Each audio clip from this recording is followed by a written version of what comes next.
కౌశిక్ రెడ్డి ఎమ్మెల్యేగా ఉండి తోటి ఎమ్మెల్యేలకు చీరలు గాజులు పంపిస్తున్నా అని చెప్పేసి మీడియా జరిగింది, మాట్లాడడం జరిగింది.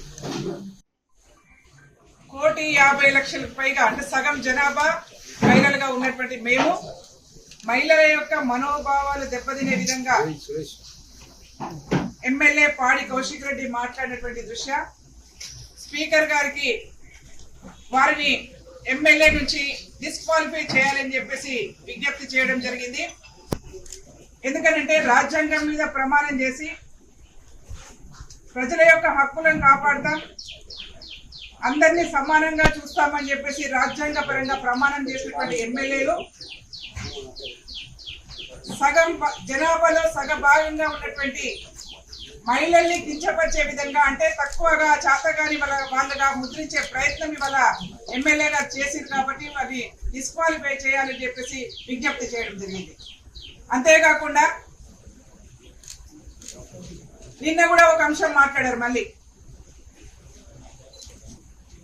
తెలంగాణ రాష్ట్రంలో బతకొచ్చిన వాళ్ళ గురించి మాట్లాడారు.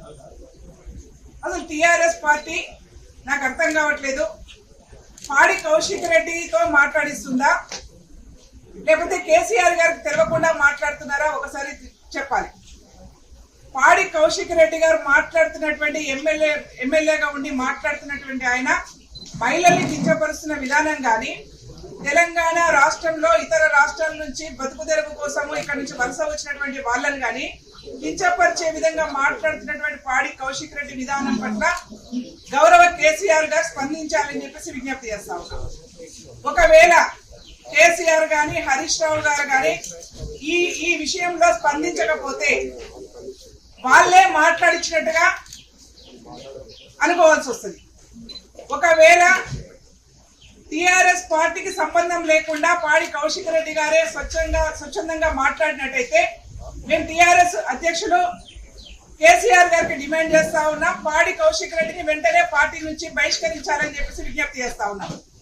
అట్లాగే అసెంబ్లీలో ఉండి ఒక గౌరవ స్థానం ఎమ్మెల్యే స్థానంలో ఉండి మాట్లాడుతున్నటువంటి పాడి కౌశిక్ రెడ్డికి మేము మొన్ననే చూపించాము, మహిళల్ని కించపరిచే విధంగా మాట్లాడితే చెప్పు దెబ్బలు తింటామని చెప్పాం. మేము మరొకసారి విజ్ఞప్తి చేస్తా ఉన్నాం, హెచ్చరిక జారీ చేస్తా ఉన్నాం టిఆర్ఎస్ పార్టీ నాయకులకు. ఒకరేమో బస్సులలో ఎక్కి క్యాబరే డ్యాన్సులు చేయండి అని చెప్పి మాట్లాడతారు, ఒకరేమో మహిళల్ని కించపరుస్తారు, ఒకరేమో మహిళలంటే చేతగాని వాళ్ళలాగా ముద్ర వేస్తారు.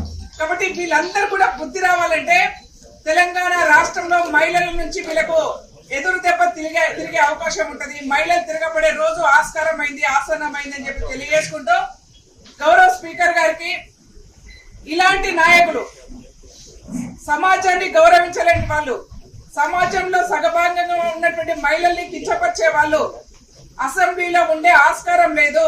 కాబట్టి వీళ్ళని సస్పెండ్ చేయాలని చెప్పేసి డిమాండ్ చేస్తా ఉన్నాం.